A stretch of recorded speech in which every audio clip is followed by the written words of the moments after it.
video is brought to you by PlayTracker, the app that tracks your cross-platform game library, achievements, stats, friend activity, and more. Lately, I've been pondering some of life's most difficult questions. Am I the person I want to be? What happens to our consciousness after we die? Do spiders have lungs? Just how much of my existence has been spent replaying From Software games?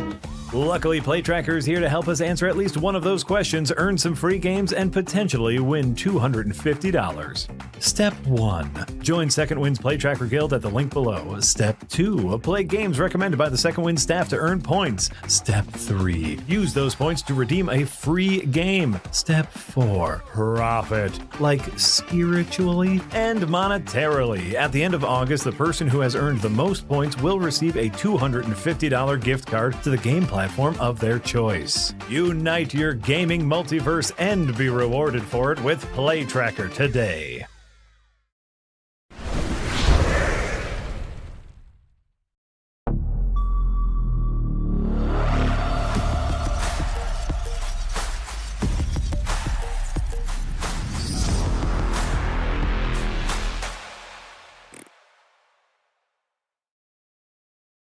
Stop talking and mess it up.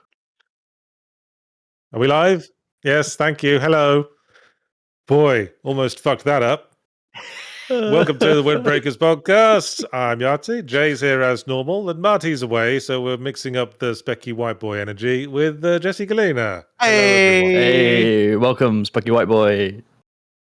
And because Jesse's here, we thought we'd talk about horror games, more specifically asymmetric horror games. Mm-hmm. And another reason you're loving these as of recent, aren't you, Yards? Yeah.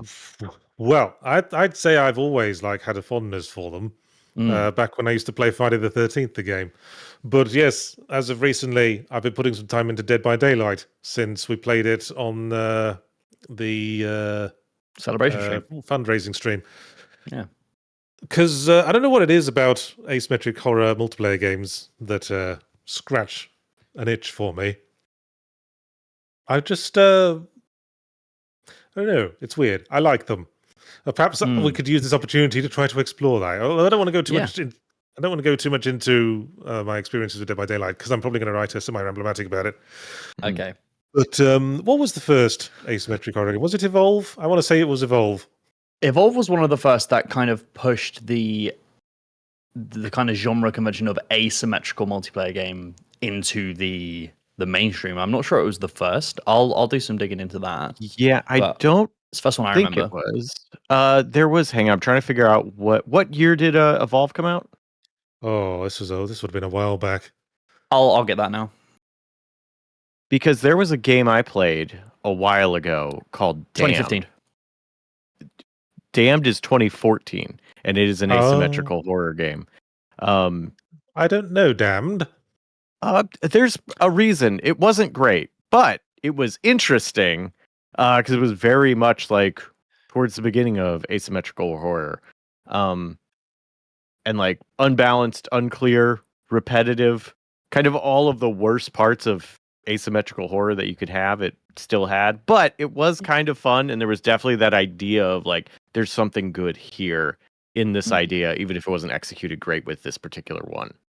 I suppose there's an inkling of the origins of this sort of thing in Left 4 Dead, partly because there was a multiplayer mode where the players played against the monsters, and the monsters were played by other players, and each side had to play by different rules. But I think also in the standard mode, the whole game was presented as you versus the AI director. It was four people working against a fifth entity. And I think the introduction of a player as that fifth entity was probably a natural shift. To segue off of talking about that, from here it says that one of the first kind of iterations of a 1v4 kind of horror game is actually a mod for Half-Life, the natural selection mod, in 2002. So it's actually really old. And that's kind of the first iteration of it. But something you just said there, Yacht, made me think. This kind of reminds me of, and very apt that Jesse's here, Dungeons and Dragons. You guys versus the DM. There is another entity that is more powerful than you, has a different skill set than you, and you guys have to work together to overcome, or in some cases hide from that thing. Now that's a natural narrative, isn't it? Yeah. Like all the weaker dudes working together to defeat the tougher dude. That's like that one episode of The Simpsons where Bart has to bring all the kids together to take down the neighborhood bully. There's an immediate catharsis in that. So yeah, it's like an immediate camaraderie you get with your teammates, like the three other people you're with. You having that one unified goal is very very easily pinpointable. I guess is part of what I like about Dead by Daylight, but what I liked about it was that it reminded me of Friday the 13th, as I said, which I used to play quite a bit when it was a thing. It stopped being a thing because of a rights issue. Apparently Friday the 13th is one of those things that's just in ownership hell. No one's... I've heard the same thing about No One Lives Forever. No One Lives Forever has never been remade or like remastered because nobody knows who owns it. Yeah, I think the writers and the directors of the original Friday the 13th own different parts of it. So that's why it became so segmented and became pushed more towards Jason with the mask. I think someone owns that specific visual and stuff like that. So yeah, it's super messy. I mean, the reason why the last few films were called Jason Goes to Hell and Jason X and Freddy vs. Jason is because someone else owned the rights to the title Friday the 13th. Oh, yes. And had to just call it Jason. Fun fact, that's also what happened to Chucky, or Child's Play. Interesting. And that's why the original director wanted to keep going, and like the writer and stuff.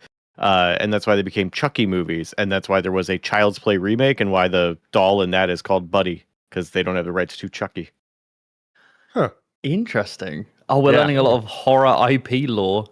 I mean, that's something I wanted to ask. Why do you guys think all of these, because I do like asymmetrical multiplayer games, why do you think it is that we only really see a lot of big IP horror ones rather than games like Evolve that were trying to do something, unique with the genre? We're now just seeing like, Friday the 13th, we're seeing Dead by Daylight, and a bunch of others that we have played that I've forgotten the names of.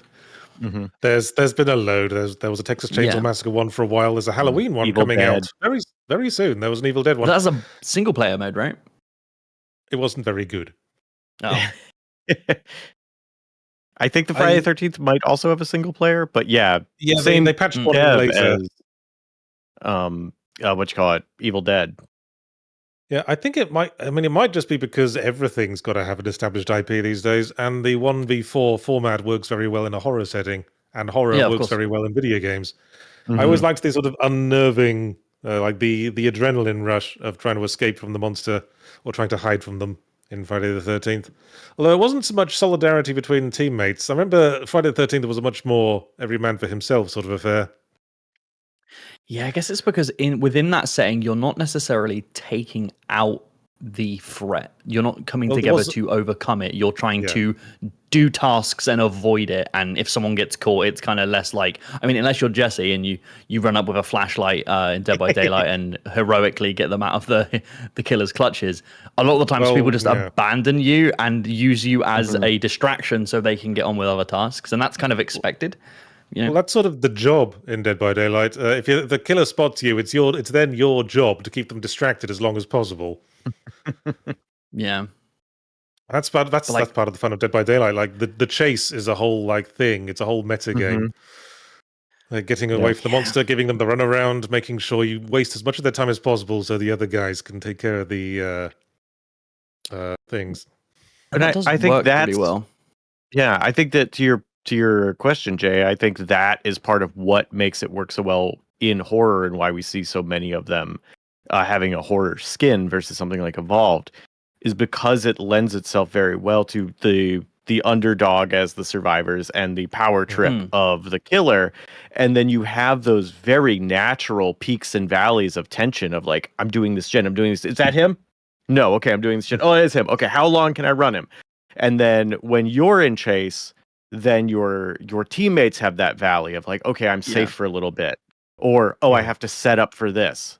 And so it lends itself very well to that back and forth kind of mentality where if everybody's the action hero, both the survivors and the whatever the killer thing is, then it's mostly just the whole time. And like you kind of have to find that balance somewhere else.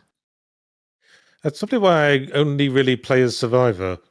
Because I said to you like the other day, I choose not to play killer because I feel really stressed out at the thought of doing that. Because when you're the killer, basically you're hosting a party. Basically you're like running a daycare. You're volunteering to run a daycare, and it's your job to make sure everyone has a fun experience. I don't want to have to like worry about the pressure of that. Your skill level does directly dictate the difficulty of the entire match for the rest of the people. I get that. You said something, Jesse, that I want to touch on. You said peaks and valleys of that stress level. I want to talk about Evolve because I'm not sure if you guys played Evolve. Did either of you play Evolve? Yeah, a little bit. Yeah, when it was free, when it went free to play, I tried it. I'm kind of sad that game kind of went the way of the dodo because I think if they had supported it in the correct way to keep players engaged, the premise of it was really, really interesting. The idea of like the monster begins as a usually small creature that is kind of weak, and its job is to hunt creatures and feed and get stronger. So the people who are hunting that creature, it begins as we need to find this weak thing and kill it. And then it grows, as the creature grows, the tides turn to it's now no longer a thing that we need to hunt, it is now hunting us. And now we need to work together to overcome that boss. That's such a unique like ebb and flow of what your goals are for either side, rather than I'm spawning in as the overpowered boss monster and all I have to do is hunt people. The hunter, like the monster, has that fear of I've got to skulk through the shadows and, you know, stay safe. And I think both of the teams getting that opportunity is really, really unique. And we haven't really seen that again.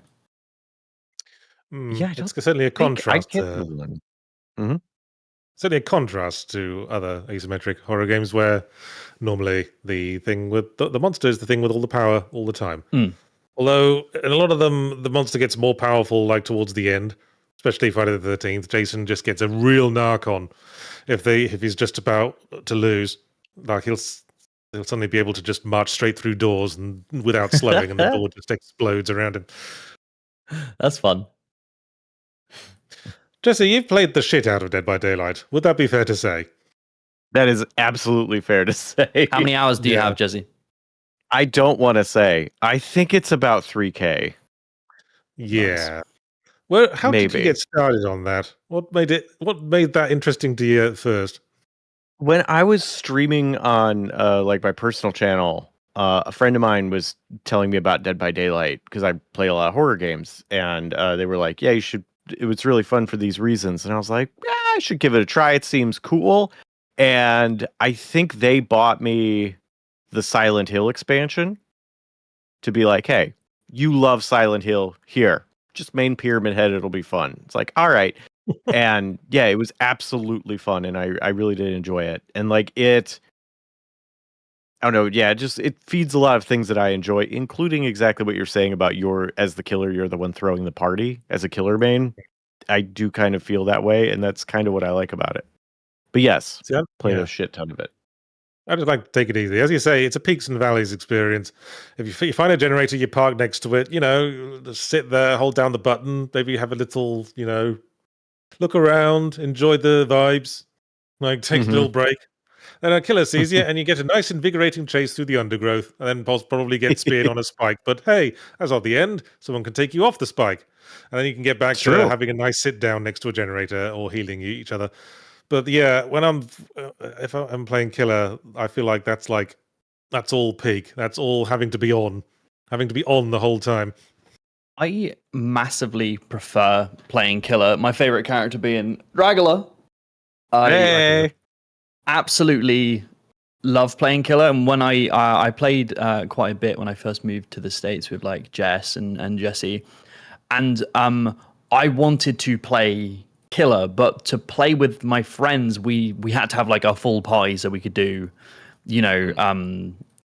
custom matches, so like I could play killer and then or we take turns and stuff like that. So it was very rare that we got that, and a lot of the experience turned into playing a lot of Survivor for me. And don't get me wrong, I do enjoy Survivor, but just not as much as killer. And playing it by yourself, I kind of view it as like I enjoyed the social aspect of it the most. I liked playing with friends, but I couldn't do the thing I enjoyed most in the game with friends most of the time. So it's like that's what lost a lot of interest with it, because I do kind of like that juggling. There's this aspect of like when I'm playing Survivor, you know, I'm doing gens and stuff, and I'm like, I want to do it really efficiently. And you know, you might get with some people who are new to the game and are struggling with certain aspects and stuff. But with killer, I'm like kind of the opposite of you, Yachts. I like that I have complete control over. If I fuck up, I know it's on me, and it's like it's my thing, rather than like there's 4 other people that I have to worry about and rely on, you know. Hey Jesse, how often when playing Survivor do you still miss the quick time events while doing generators? For generator skill checks all the time. I don't do gens very often because I think it's good that it's like the core mechanic of the game, but I find it as the least interesting thing, which is why I like either being a medic or like just harassing the killer and letting my teammates do gens. Yeah, you are a menace. You know, I suppose this is something worth unpacking, because while I avoid playing killer altogether, why should I if I'm trying to have fun by myself? If I were reviewing the game, I'd want to put some time into playing killer, obviously, for the experience. But if I'm just playing the game for fun, why should I do things that I don't want to do? But I used to like playing killer in Friday the 13th. I used to like being Jason. I used to main part 6 Jason with his big spear. Yeah. What's different between Friday the 13th killer and Dead by Daylight killer that you feel like conflicted about? Well, that's what I'm trying to get to the bottom of. It could have been just that Jason feels more powerful than a Dead by Daylight killer. And as I said, Friday the 13th is more of an every man for himself experience for the survivors, whereas the survivors are more incentivized to cooperate in Dead by Daylight. I guess in Dead by Daylight playing killer, I feel bullied. I feel ganged up on. Everyone's being mean. Everyone's running away. Come back. Yeah, whereas Friday the 13th... You're the big kid we don't want to play tag with. Yeah. We're all running away from you. You got cooties. Yeah, but in Friday the 13th, you know, you're kind of the thing that everyone's expected to run away from. You're Jason. Like, if people see you, they run and scream. I'm like, damn straight, because I'm Jason. Fuck you. Yeah, I think Dead by Daylight might suffer a little bit from bloat with its characters and its do you killers. think so? Do you think there might be a few too many DLCs with that game now? Do you think there's too much stuff? Yeah, I know this is a hot take.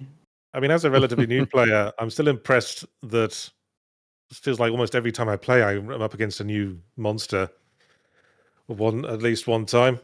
And there's still a few I haven't been up against at all. I haven't faced a single Dragula. I love playing Dragula. Do you know he can turn into a wolf and bats? Crazy. It's sick. Anyway, I think something you said, I haven't played the Friday the 13th game. You said that he gets, towards the end of the match, he gets stronger and can walk through doors and stuff. And yeah. That's like a ramp, right? Yeah, he gets like a power boost when he gets really mad at the end. Like what triggers that? I can't remember. It's been so long, and you know, I was fun talking about it because you can't play the game anymore.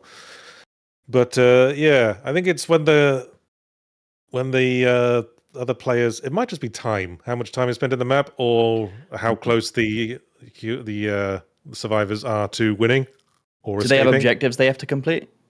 Yes, they have to. Maybe it's number of objectives as well. Yeah, they have to call. I think there's a few ways to win. You can call for help. You can gas up the boat or the car and escape in either of those. Yeah. But yeah, eventually Jason just goes mad. He loses his restrictions. He can just grab and kill people straight away. He can just power straight through doors instead of having to like axe them down. Yeah, and I guess if you have one killer, it's kind of like Jason. it's easier to balance that kind of ramp of difficulty for the survivors because Jason's getting stronger and stronger as they succeed. It's a little bit harder to do that. I mean, Jesse, you can speak to this because you have like an encyclopedic knowledge of all of the powers and stuff. But to my knowledge, a lot of the killers don't have powers that get stronger as the match goes, right? There are some that if they watch players, what was it like the guy from Scream and Michael Myers, they watch the players. Ghostface.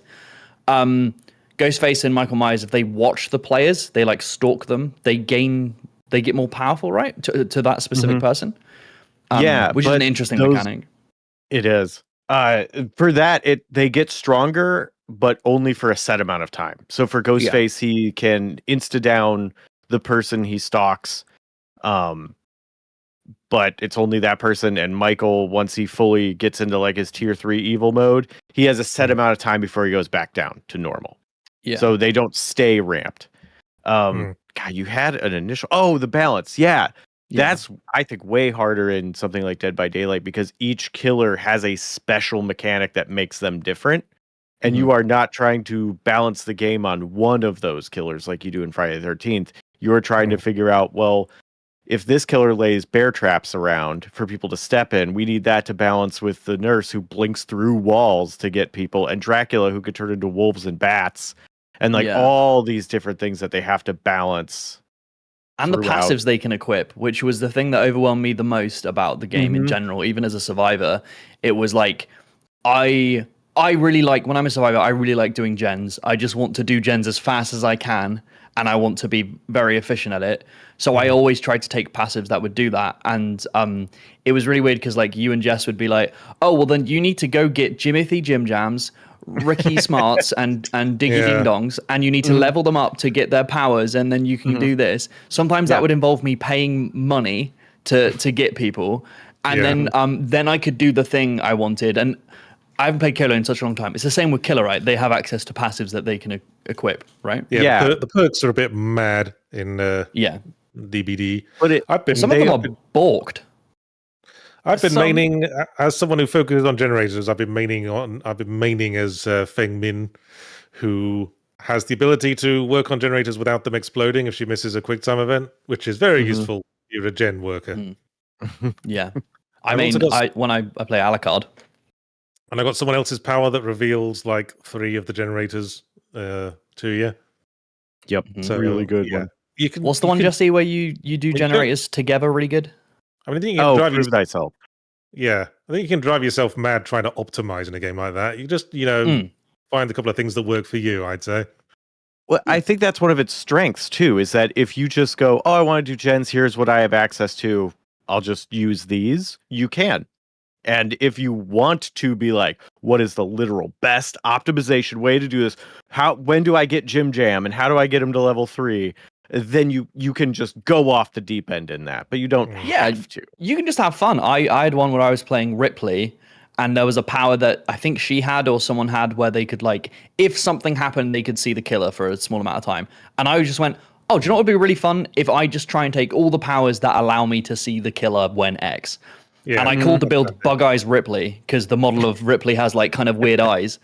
So I would be like, oh, I'm playing Bug Eyes. And that meant I'm going to see where the killer is and then tell my friends, oh, they're here, they're coming for you, they're doing that. And like, that was my way of having fun, was, just targeting on that one build. I just think the game has so much bloat to it, and it can be difficult to navigate the menus, that even if you have an idea for a build, if you don't have people around you that know, oh yeah, you should be taking this, this, and this, I think it would take ages to figure out what you needed to do, and then you might need to pay real money to be able to do it, which I think is another problem with that game, is the monetization, but that doesn't really have anything to do with asynchronous gameplay. I should briefly mention the fact that Jason recently got added to Dead by Daylight, now that Friday the 13th the game's dead, and I would like to harp again on the fact that he looks like crap. I'm sorry. You don't like how he looks? Yeah, I haven't seen his model. I mean, compared to how he looks in Friday the 13th, the game, it's night and day. His head looks too big. His body looks like a wooden stop-motion puppet. It just irks me. Do they have cool skins though? Do they have like bag over the head, Jason, and no? All his skins look like shit as well, and none of them. What, they don't have? What is it? None of them are taken from the movie. None of them are taken from the movie looks. They're all like original looks for Jason, and they all suck. I'm sure they'll add whatever movie because they only have access to like 1 through 8 of the movies or something, or 2 through 8, so they can't use like all of the skins because that whole legal war. I'm sure they'll add more because they want to make more money, and they're probably like, yeah, we're gonna wait for Jason 4 or whatever that skin everybody's waiting for.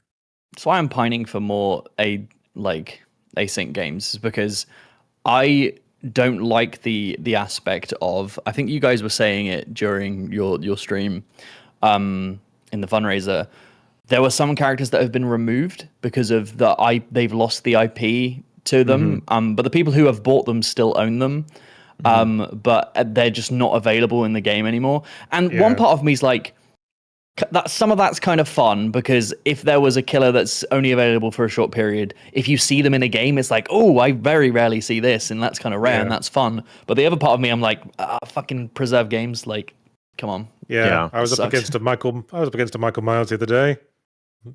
He seemed felt cool. like a killer because you were like, I never see this. Yeah. Speaking of course, we should mention that the Halloween game's coming out soon. You're hyped for that one, right? Which September, I think. Yeah, I'm looking forward to it because I've seen video of the single player campaign they're adding, which seems to be based on the first 2 Halloween films, and they're playing it like a sort of stealth assassination game, which would work very well as Halloween. And I used to watch those movies and think, boy, it would be fun to be an evil killer lurking in the shadows. Yeah. Please don't think anything weird of my psychology when I say that. But I always like the thief games for that aspect. Just being, I don't know. I get a sort of impish glee from games where I'm a lurking presence in the dark and no one knows I'm there, and all the dudes are going around like acting like they don't know I'm there. I'm interested to see how that's going to affect the Michael Myers character, though, because one of the things about the shape is that they kind of teleport around, and that's the scary thing about him, is that he's just like, you never know where he is and he comes out of nowhere. I think it might be interesting to see that from your perspective, you're just stood in a bathroom stall waiting for the person to leave, and then you come out. It's like maybe he'll lose some of his gravitas from you hiding him and stuff. Well, certainly there's the risk of demystifying things a little bit. Do you reckon they'll allow him to crouch? That might be the death nail for me, if they let him crouch. He's got to crouch. No way. You could not see Michael Myers crouching in a bush. Motherfucker's standing up, rigid. I'm sure if we go through the movies, we can find an incident of Michael Myers crouching at some point. Eric, find an image of Michael Myers in the movies crouching. That he isn't getting up from being on the ground. Yeah. I don't think he can bend his knees, to be honest. I think that's canonical. Can he bend it like Beckham, though? I bet he can't. Shoot them balls. I think now. I've seen a few Halloween films. I've seen most of them. So with the new one, because it's developed by Ilphonic, and which made the Friday the 13th game, does it look similar to Friday the 13th? Does it look different? Like, what about it makes you excited for it? Well, I've watched like one trailer of it, and I don't know. Mainly, I saw like there was a playable sequence of Michael Myers in his like hospital outfit escaping from the sanitarium, and that made me go, "Oh, that might be fun." But that's probably just nostalgia for Halloween the movie. Speaking, I think it looks fun. I just like that they're doing a single player mode. I think that sounds really great. As much as I love the asynchronous. Carry on. I was thinking, I'm sure there's got a bit of moment where like Michael sort of rose from behind something in a very threatening way. But now I'm thinking about it, that might have been a Jason moment I'm thinking of. His thing is he's even when he gets up from being laying fully prone, it's very Undertaker-y, right? He gets up. Yeah. Like very rigid and very. Oh, when he's knifing Jamie Lee Curtis in the cupboard in the first film, she's lying on the floor of the cupboard, so he has to crouch. He has to be crouched down. So do we see it? Do we see it? I think we do. He's like leaning in through the door and like swinging his knife about. And Maybe she he's has to stab him with a look out, hang it. Yeah, you're right. She was lying on the ground. He's got to have been crouching at that point. But if it's going to be the new Patreon movie. Not Patreon movie night. It's going to be a new Patreon video. It's like, does Michael the entire movie? All the movies. Watched every Halloween movie to see if Michael crouches. I mean, he's in the same scene and lying down and then sits up. So if he changed his angle, so his feet were on the ground at that point, he would be in sort of the bent double pose, which would be sort of crouching. I don't know. Yeah, we're trying to force this Michael crouch. I saw from that gameplay Eric pulled up, it looks like the majority of Michael's gameplay is in first person. So maybe he just gets on his knees. The way to crouch and still look threatening. I mean, that's like the superhero landing, isn't it? I'm still. Oh wait, apparently Eric. Quick pause. Eric needs to restart the Discord server. Oh no. Back. Do we need to pick up what we just said? It was mainly just landings. Yeah, you're back. I mean, there are always Gollum crouches in a threatening way. There's lots of impy characters that crouch in a threatening way. Yes, Gollum and Michael Myers don't have much in common. Thinking about it, if I saw like a panther man standing up straight and then he began to crouch down, I'd be like, motherfucker's gonna pounce. I'm in danger. I get that. But Michael Myers, he's so stiff. I just couldn't see him bending his knees. Yeah. Interesting fact. Sean Connery, when he auditioned for the role of James Bond, after he left the building, they watched him leave out of the window, and someone said, I think it was Cubby Broccoli, said that he moves like a panther, and that's why they ended up going with him. I thought they were going to say he shook a fart out of his pant leg Yeah. I thought you were going to tell us that he was the inspiration for how Michael Myers walks. Well, maybe. Maybe. They got that panther walk. Yeah. All panther, no crouch. Yeah. On all fours, swinging your tail about. Yeah, Sean Connery got on all fours and sprinted to his car, and they're like, holy shit, this is James Bond, dude. All right, let's go to Super Chat. All right, the subbies. La-di-da. Starting with Raven's Weekly Word of the Week, Week 61, macabre. Great word. Do you know what macabre means? What does it mean, Jesse? Jesse? I feel like this feature is more for Marty's benefit because he doesn't know any words. It's like spooky, gory, it's something is macabre. Yeah, it's something scary and disturbing, usually related to death. Yeah. Michael Myers crouching, macabre as fuck. Fair. I mean, he's got to do poos at some point, surely. Michael Myers just shits and shakes it out. That's it. Just out the leg. Yeah. So he's wearing the boiler suit. He ain't okay. Are you telling me he's unzipping the boiler suit and taking it all off? So he's just in his tighty whities and he's crouching on the toilet. He is shaking it out. Yards, come on. Tighty whities. I think he's going commando. I think it's just the jumpsuit, nothing else. There's a scene in Halloween where they find a dead dog, and Donald Pleasant says, "Oh, looks like he got hungry." So we know he's not above biological needs. True. That's crazy. Anyway, Connor's Dead Jog gives $2, says, wait a minute, I thought we all agreed Evolve was bad. I mean, I guess history has shown it to be not very successful. Well, I think it was a post-launch support. I liked playing as the first monster in the game, but I remember trying out the next monster you unlock and decided I didn't like it much at all. And I think part of what made that game not necessarily bad, but just die was what you were saying, Jay, post-launch support, and also the launch. That was one of the early debacles of pre-order of here's the base game at full price, online only, multiplayer only, which was not a thing at that time. And also, would you like to play a second monster? Cool. Hork up another $20. That was already a terrible way to begin, and then they just did more monetization bullshit, and they were slow to release new content. So, and in a multiplayer only game, that is a death nail.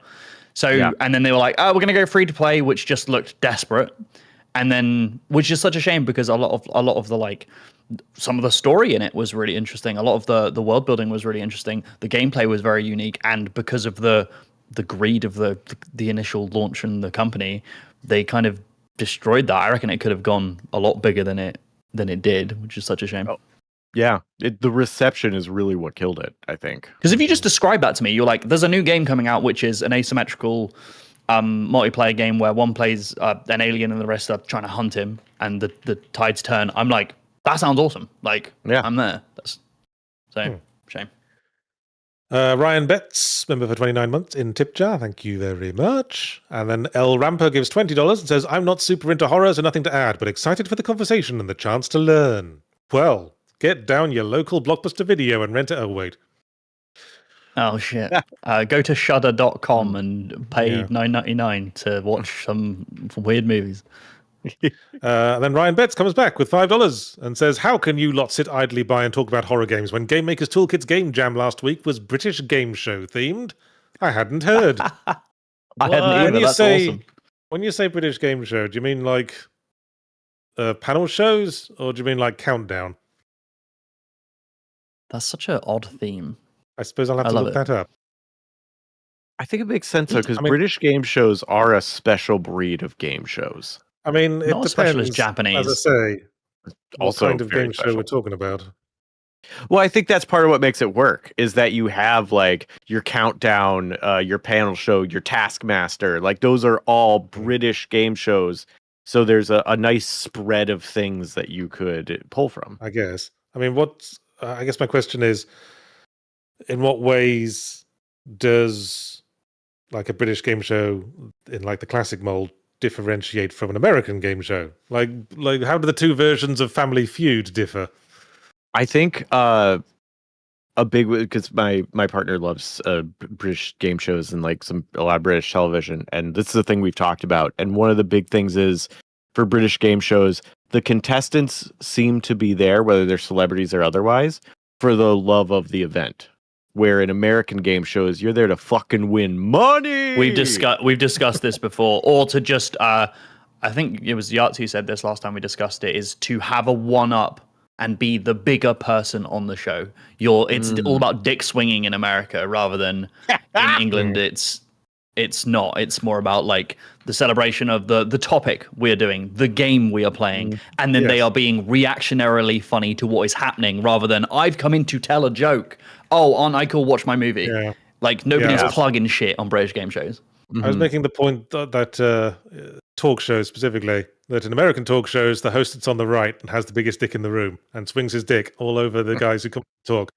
And in British like chat shows like Graham Norton, he sits on the left and he just brings everyone in and they all have a lovely chat together. But anyway, Pinwheel Arts gives £10 and says, Yahtzee, do you know any good documentation on learning Game Maker from scratch? I have several ideas I've been trying out, but with no prior coding experience, I can only work out the absolute basics. Sorry, Pinwheel Arts, I do not know off the top of my head. Maybe start at the Game Maker forums. I'm sure there'll be some people who'll set you right on finding some useful tutorials there. I think the Game Maker YouTube might also have a how to get started tutorial. It's a good one. Also, it's just about learning the basics of terminology, because as soon as you understand what your problem is and you know the name of it, it's easier to Google, and there will be some crazy motherfucker who has answered someone else's question who has had your problem. You just need to know how to Google that thing. So like learning the basics of code terminology will go a super long way for you. I've always looked for like step-by-step tutorials when I'm learning like a new engine. And what always annoyed me that I find the tutorial that was like, hey, to make a platform game, copy paste this code into your game and activate it, and then they will be able to jump around. And I'm like, well, can't we go line through by line and explain what all this code does? I mean, that's kind of what I'm here for future reference. That's how people get into tutorial hell, is they just piecemeal take tutorials for each individual thing and they don't understand how it works. So when it breaks, they go, and you've said that's why you like to write code yourself, right? That's because you understand all of how it's all put together. I like to get my head around it. Yeah. Makes sense. Squirtle Squad 420 gives $5 and says, does Left 4 Dead count as asymmetric? Does asymmetric mean player count or gameplay? So asymmetric specifically means the two sides of a multiplayer game are working with different rules. Mm-hmm. In this case, so Left 4 Dead counts as asymmetric. Yeah, So yeah, and in the case of Dead by Daylight and Friday the 13th, this also means an asymmetric power balance. Like one side is one player has all the power, and the other side are all full of weak dudes who have to work together. And again, play by different rules. Asymmetric, as in not symmetrical. Like it's not the same on each side. Mm-hmm. Yes. I assume we all understood what asymmetric means. Now we do. So a superb owner gives $5. Says street countdown is more or less the same as normal countdown, except we play it on the street. It can get quite cold. Oh, are you quoting things there? That's a good IT crowd quote, I believe. Ryan Betts gives $2. Says I think it's time to take Jesse to the British zone. Well, apparently I don't reckon Jesse would mind there to watch British television a lot. Yeah, I'm ready. Where's the British zone? I'm ready. You best start believing in British zones. You're in one. Here's the question: if we had to specifically add a British property to Dead by Daylight, what would it be? Because my first thought was Daleks. Oh, what? Daleks, no. hell yeah. Daleks are really good, Cybermen. but it's that. What's that? Terrifying kids guy, the Mr. Bubbles or something. Oh, Mr. Blobby. Mr. Blobby, yeah. Mr. Blobby would be terrifying, dude, with that running around with his pink and yellow. Yeah, Mr. Blobby. I think that. Yeah, Wurzel Gummidge. Those scarecrows always scared the shit out of me. That would be one. You could probably add a Mr. Blobby costume to one of the existing Dead by Daylight characters. Yeah, maybe the clown, I think, would work well for Mr. Blobby. Yeah, or Springtrap for the mascot. I was, as a child, and this is really dumb, and Eric, I want you to pull up a picture of this. Pull up a picture of Bagpuss. Google Bagpuss. It's a pink cat. I went to visit family in Manchester. I was very young, and I went into. I was sleeping in one of my cousin's rooms, and she was watching on her small TV in her room, Bagpuss. And it's a puppet, and it was it looked really old, like it was recorded 50 years ago or some shit. And I remember staring at it and just being terrified. I was terrified of Bagpuss. Every time it cut back to Bagpuss, I was like, "What is that? That's horrible." And I left. Even as a child, thinking that time I was scared of Bagpuss was really stupid. So my vote is put Bagpuss in Dead by Daylight, just to confuse people. That's that cat that's on screen. Yeah, Bagpuss was stop motion, which can often have that effect. Oh, that must have been it. Yeah. Oh my god, it scared me. I don't blame you. That thing moving around is look at that. My gosh, that. Look at that. No. And it's herky jerky. Fucking animated on 2's stop motion. It's not pleasing. Ugh. Well, anyway. Uncanny Valley. I liked Bagpuss. He was nice. Anyway, Linaloki Kuhn gives $5. Says maybe more a design delve question, but do you have ideas on how to best tackle new player onboarding / counter bullying for asymmetric games like DBD? I think playing against bots is also always a really, really good way of getting people into things early. Yeah, I think it's a good ramp. I played a few bot matches as the killer in the last few weeks to sort of test the waters to see if I wanted to try that.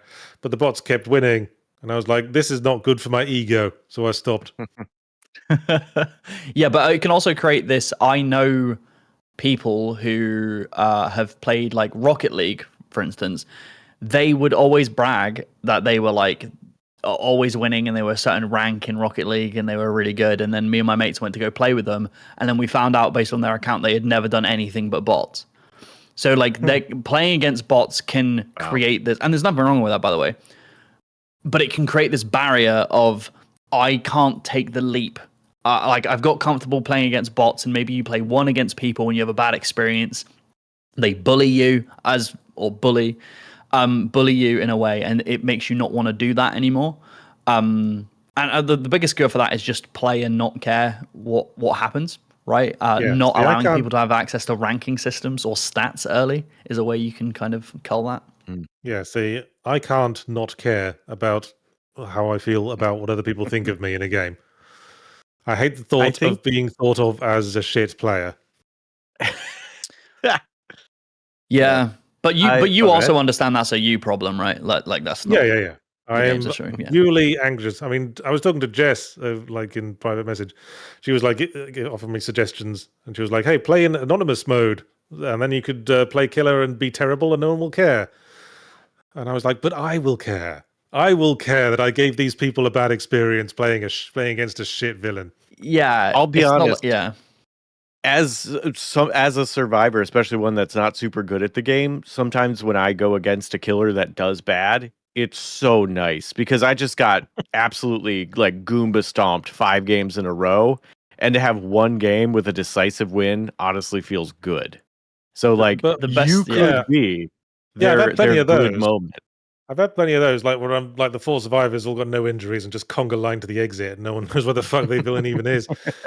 And my first thought when I finished was like, boy, that guy sucked. I'd hate to have been thought of the way I'm thinking of that guy right now. There's also this really interesting thing that happens with Dead by Daylight that I love, and it involves Dracula for me. There's this weird curve where people can be bad at killer, and then they start to get better, and they start to like Goomba stomp, as Jesse's saying. They like stomp you, but there seems to be this point where players get so good that they start not caring anymore. So one of the things is like when you go against a good Dracula, a common thing for them to do is to go into dog mode and just come up to you and like wiggle their butt, and then you like pet them. You pet the dog, and then they'll run off. And it's like they're not trying to kill you; they're just trying to get pets off of everyone. And I'm like, you know that if they turn that switch on, they are going to absolutely destroy you because they are hunting everyone down just to get pets and then leave. So it's kind of like you're terrified, but also pet the dog. You know, that's not it. That's not it, Eric. All right. For the balance thing, I did have one thing specifically with DBD, because I feel like one of the big things of how do you learn and like not get bullied and stuff. And I don't know how you would implement this, but like knowing what happened in a moment would be incredibly useful. So like if you were walking to a hook and the hook disappears, and then you're walking to another one, the survivor wiggles off, and you're like, what the heck? This was so much shorter than normally. Why did it do this? If there was a way to get the information of like, you were affected by these perks, because there are over 100 survivor perks that can be affecting you. One of them is sabotaging hooks. One of them makes other people wiggle faster. Like there's a lot of things that can happen. And if you could just see that versus being like, I wonder what happened. Yeah, that would be very useful for newer players to find out what all these things do and what was actually affecting them. Match replays would be a good thing for that. Like being able to see how the survivors moved. Oh, they seem to be doing this on this map and moving in this way. Okay, cool. I'll try and do that. Count that. That'd be fun. I think one of my favorite moments is wiggling out of someone's grasp and then going, ha! Thought the chase was off. Chase back on. Catch me. That's why it's great playing with Jesse, because they'll come and shine a torch in their face and they'll drop you, and you're like, "Oh, my savior!" And you run away. It's great. Anyway, Deep Scrub gives $10. Says, in high school, I'd play Zombie Master, a mod for Half-Life 2, where one player was the titular master playing an RTS, creating zombies and traps, while the other team was an FPS game trying to escape. All roads start at Quake and Half-Life mods, it seems. What mod was that? Sounds awesome. Zombie Master, great. Apparently. I mean, there were a ton of mods for Half-Life. It was just really hard finding ones that people were actually playing online.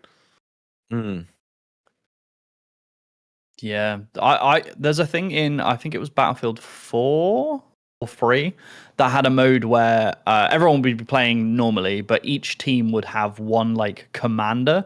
And if I use the wrong terminology, Battlefield heads, shut the fuck up. And they would like distribute resources and tell people where to go and what to do. It was kind of like they were playing an RTS.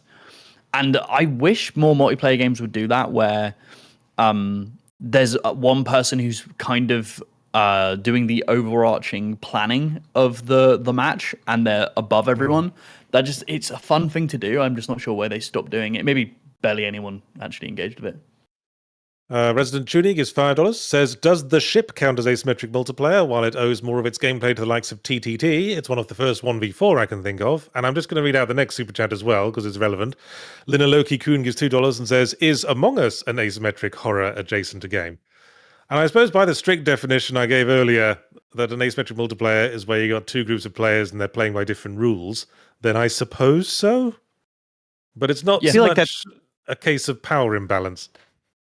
Yeah, I feel It's like like if a it's stealth that asymmetrical. too broad, Yeah, because you have those, and then also like someone pointed out when you said that too. I think Counter-Strike would technically be asymmetrical, and that means like Rainbow Six suppose. Siege is asymmetrical. And I feel like, yeah, but like one's attacking, because they have one's different defending, but different they're both goals, moving not different on. tools, right? But they do have different tools because no I guess two because they've got operators are the different same. operators are the same. Yeah, But then at Mhm. that point, if it's just the operators, that makes MOBAs asymmetrical, which they have the same goals but different tools. We found another video game genre name to argue over, to put alongside Hey, genres action are bullshit. adventure and role-playing game and all the rest of them. I think there are Anyway. arguments that Among Us could. And what the fuck is the ship? You know, it was a really old like one of It's a those social games where deduction. one person. Yeah. Okay. Yeah. It was like, what's I that never one we played play? What's that one First Nick Class likes Trouble. playing? First Class Trouble. Yeah. Yeah, it's kind of like that, but Yeah, older. it was like Okay. that. I think there's arguments to be made that they're asymmetrical. Yeah. I think so. Well, anyway. Squirtle Squad 420 gives $2 and says, "Is Tenebris Somnia on any of your radars?" Not really. Gesundheit. The heck Not is mine. that? What the fuck? I don't know. How do you? Title rings a bell. Tenebris. Jess is saying Tenebris, yes, but oh. she's into weird shit, so. Tenebris Omnia. Well, that means- Oh, yes. I saw this somewhere. It's a combination retro 2D survival horror and FMV game. Oh yeah, this is on my wish list. But the name is weird, so I Oh. keep forgetting it. Yeah. Trouble with video games these days. It's hard to remember names of things because there's so many video games. Yeah, and you Often gotta have a with very memorable name. Often with very generic names. Yes. Yeah. Well, anyway. Witticism gives $5. Says, feel like asymmetrical multiplayer has a larger barrier to entry than other genres. You need a well-oiled team or get beat up by them till you get good. I would say Dead by Daylight is it's pretty hard to fuck up as a survivor, at least. You just, do what everyone else is doing, and there's tutorials that will run you through the basics. Yeah, I don't necessarily think they have a huge barrier to entry. Try playing a MOBA. Like, that has a huge barrier to entry because your failure directly makes the rest of the team lose. And people will kill you, and the tutorials suck. Like, that, I think that has the biggest barrier to entry. The biggest barrier to entry with these types of games is your own willpower. You have to play and you have to push through, because the same things could be applied to playing a shooter, right? You are going to get stomped until you learn how to play, and then you will get better and you will shoot things better. Awesome.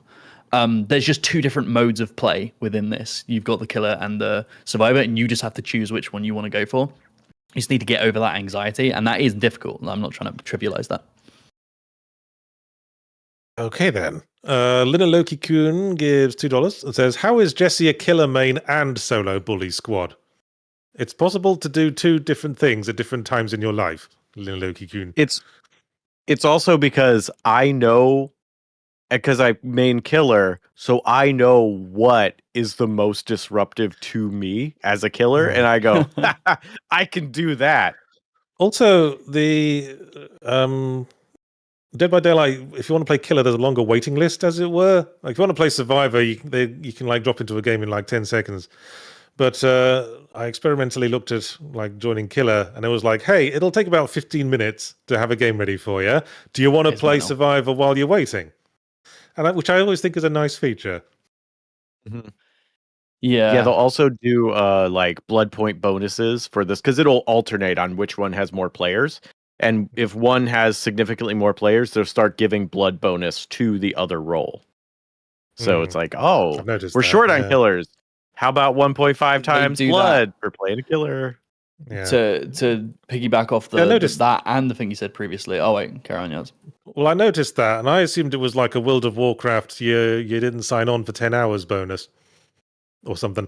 But well, again, to piggyback off of that, I'm about to talk about WoW. Of course you are. No way. World of Warcraft has the same thing, which is if the dungeon finder needs more healers or tanks or DPS, it's never DPS. they will give bonuses, gold and XP bonuses to that role, and they'll put a little symbol of like a gold bag on it and say, please fucking play healer. But that also goes to your thing, Jesse. You were saying that because you main killer, you understand what's a bad thing for killers, so you can better play the survivor role. The same thing in all multiplayer games. If you main DPS in WoW, if you go and level and play as tank, so you can understand what the role is requires of you, you will become a better DPS because you'll understand better what the team needs to do. It'll just make you a better player. So playing both roles is going to improve your gameplay at both things, even though they're asymmetrical, which is really, really cool. Lina Loki Kuhn gives $2 and says, sorry, Yachts, Michael Myers ain't got no knees. Okay, Lina Loki Kuhn, I refer you again to the scene at the end of Halloween 1 where he gets up from a lying position to attack Laurie Strode some more, and now I would like you to demonstrate getting up from a lying position without bending your legs. But do we see him bend his legs? Because he could just like Dracula up off camera. No, he stands I'm going to do it. He stands up in the background. It's an iconic shot. Go on then. To stand up without bending your legs. This is Michael Myers, okay? Okay. Yeah, I remember this scene from the movie. Yeah, I remember him pulling himself up off the couch. Yeah, you're quite right. That's exactly how he did it. He dragged himself. I thought I was watching Halloween. Yeah. We're moving on now, Jay. Fantastic. Yeah, I'm back. I'm not doing it again. Tsunami Dusha gives $20. Thank you very much, and says nothing, as is his wont. And Cray Sader gives $10. Says perhaps Michael never crouches because he's over the age of 28 and his knees no longer bend without cracking. What other genres would work with asymmetric mechanics? I feel like a friend slop entry is overdue. Oh, that took a turn halfway through the super chat. Friend slop could work. Yeah, absolutely. Asymmetric friend slop. Yeah, you could do something.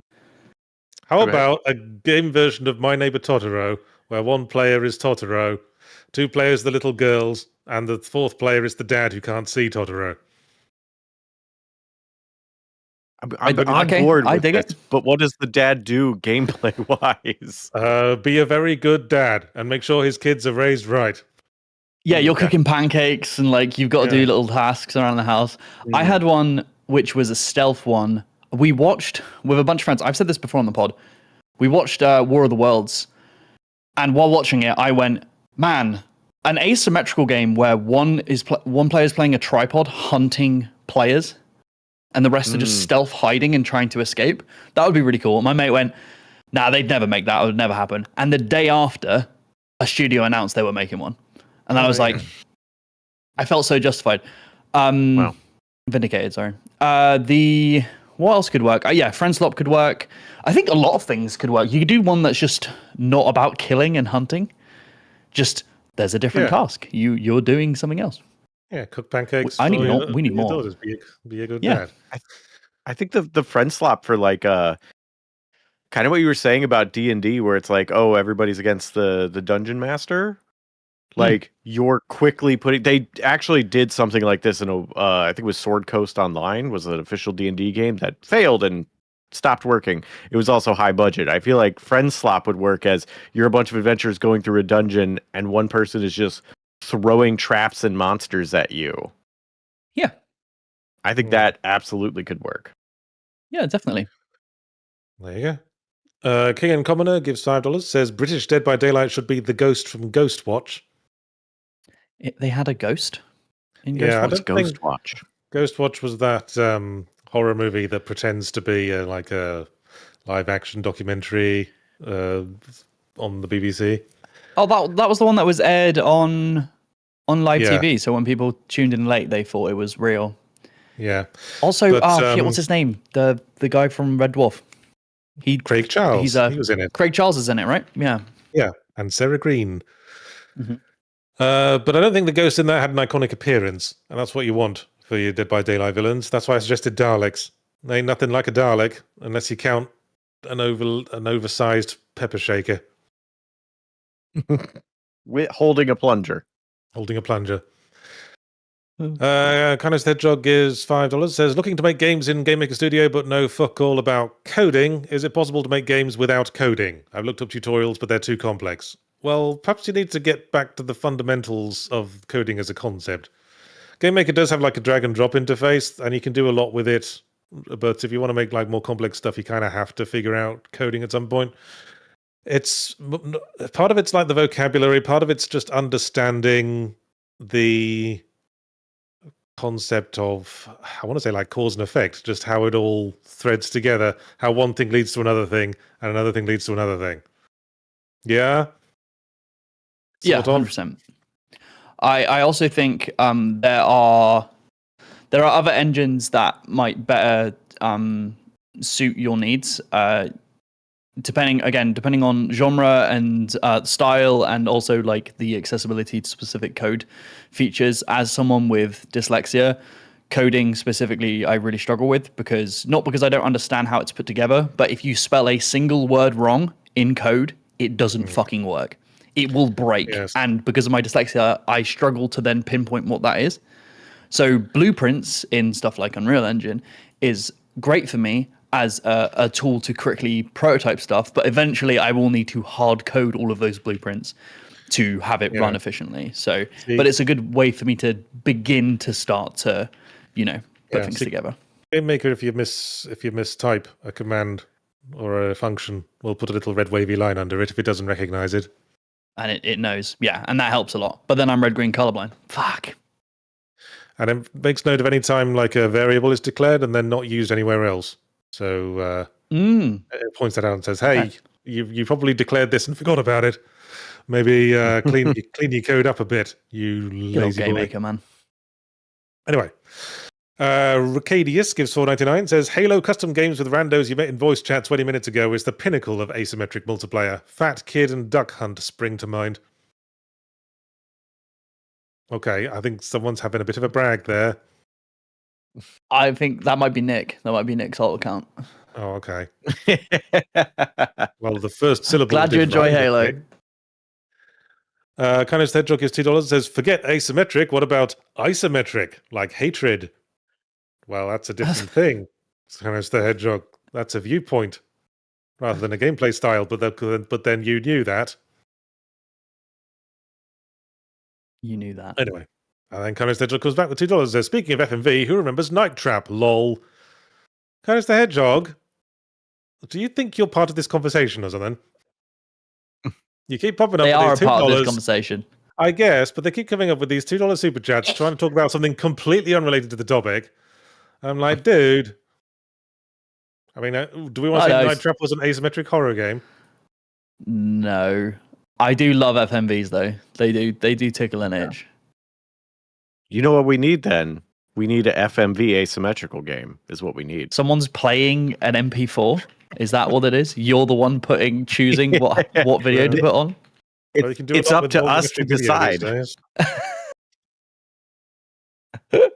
Anyway, Gail on Yahtzee gives $10 and says, would 1997's Giant Citizen Kabuto count as asymmetric horror? One side was a trio of weird space marines, another side magical sirens, and the third side is Godzilla. Yeah. I guess. Yeah. I never played that myself back in the day. Yeah, the multiplayer games where you play as Alien vs. Predator, the multiplayer modes in those are asymmetric. I loved playing that. What the fuck is this? It's Giant Citizen Kabuto. An old PC game. On my wish list. Way back when. Yeah, it looks bananas. Jam on Toast gives $199. Says, I think this game type would do well in augmented reality. Maybe, possibly. I can see that. Sure. I can't, but. And Sorry. Oh, go ahead. No, I was just going to that super chat. So if you had more to say, go on. I mean, if you had augmented reality, like maybe not like the hide and seek tag kind of thing of like Dead by Daylight, but having like something more geocache related could work as like one person hiding things around, multiple people trying to find them. Some sort of like, spy leaving clues kind of thing. That could work. That could work. Yeah. We just got a loot box, guys. Yeah, I noticed. Send a loot box. Oh my gosh. What's it got in it? Is there any shinies in it? Gems and potions. We got a shiny animated GIF out of it. Thank you very much, Factor. Yes, Mirror Steve, member for 11 months in the Green Gang, says, don't forget Luigi's Mansion multiplayer. Now, I do remember playing that on one of the DS ones. Was it? I only know of the Gooigi Luigi. Oh yes. Well, there was like a thing on the DS one where Luigi and like 3 other Luigis all competed to suck up the most ghosts. Oh, that's cool. I don't think that was asymmetric though. I don't think anyone was playing as the ghost. That'd be fun. Was it the wait? Because there was when the Wii U came out, there was some sort of Luigi's Mansion or just ghost thing where it was 4 ghost hunters and 1 ghost who used the Wii pad to run around the house to try and not get spotted. Didn't Zombie U do something like that? Maybe. I think so. Well, anyway. Who gives a fuck about the Wii U these days? I think Marty, but that might be it. Yeah, Mirith D is saying it might have been Luigi's Mansion Wii U, one where you played as the ghosts too. Was there a Luigi's Mansion on the Wii U? I don't remember there being a Luigi's Mansion on the Wii U. Maybe it was a remake? A remaster? Port? Okay. Yeah, there's footage of it there. Because Luigi's Mansion 2 was the DS one, and Luigi's Mansion 3 was on the Switch. I think the one that Eric's playing right now is just like a Wii U, like Wii U Wonderland or whatever that game is called. Right. Where it was a collection of mini games. Yeah, Nintendo Land. Nintendo Land. Yeah. The Toasty Targ is $2 and says, Toffee, Toffee, Toffee, Toffee, Toffee, Toffee, Toffee. Toffee? Toffee. Toffee. That's your name being called. Look to the camera. Mm-hmm. You know, earn some fucking money. And relatedly, the Toasty Tart then gives another $2 and goes, Ludo, Ludo, Ludo, Ludo, Ludo, Ludo, Ludo. You, Bubby. I have no animal that I can pull on the screen. I have an inflatable Triceratops I could pull on the screen, but that's the closest. That's the closest I've got. You allergic to pets or something? No. Then why haven't you got a dog, you monster? Because 1, I'd rather have a cat. 2, my partner never had a pet, and she's very nervous about getting one. And where I grew up with like realistic anxiety. It is, because there is so much. Like I grew up with pets. I had cats, dogs, chickens, rabbits, whatever. Grew up with all sorts of animals, so it doesn't matter to me. But like for her, it's very much like, well, what if this happens? What if this? Like how needy are they? It's like if you're not familiar with it, depends is always the answer, and that's the anxiety. Correct.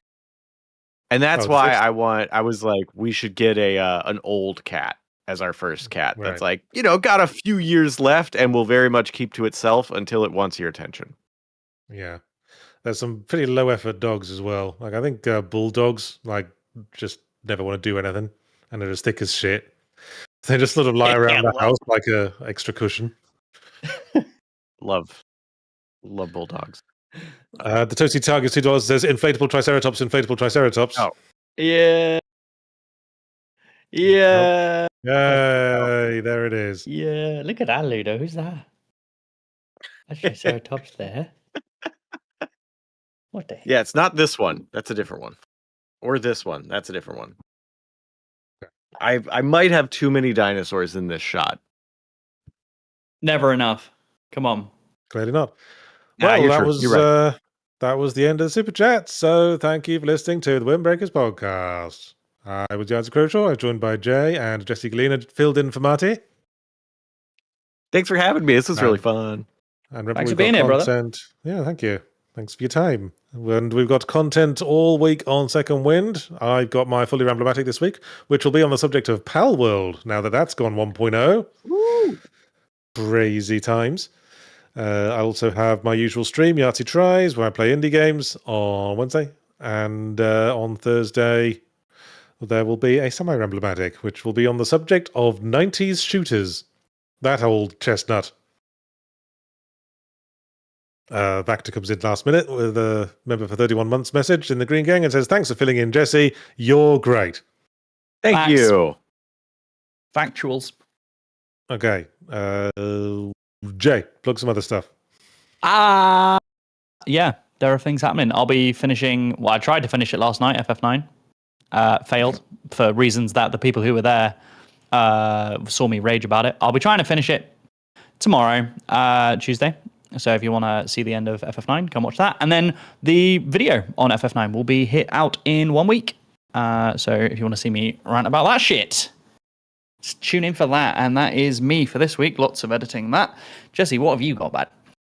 Oh my gosh, I got Hot Monday Energy tonight at 7 Eastern, 8 Pacific, not Pacific, Central. That's how that works. And then I have RPG Help Desk on Thursday, which is 4:30 Eastern. And then Adventurous Die, a latest episode came out on Saturday, so you should check that out. So it did. If you haven't already. Yes. Where are we? What episode came out? That was the one where we're in the Dwarven city and talking about their big thing that they've got. Yes. I remember now. The big thing. Yes. Oh, and my Yahtzee Tries compilation episode went out Sunday as well. So, when you finish watching Adventures 9, watch that as well. Watch everything. Yes, and buy some merch as well. We just had a new round of merch in the store. Oh, and we did. Why not join the Patreon as well? That would cut out a lot of middlemen. Just give us dosh directly. Yeah. Push money directly into our veins. So we can keep making dumb shit for you. We love it, and we will love you. We will picture you in our heads when we jerk off over all the money. Right, well... And on that note... Yeah, on that note, I'll call that a podcast. See you all later. Bye! Bye! Bye!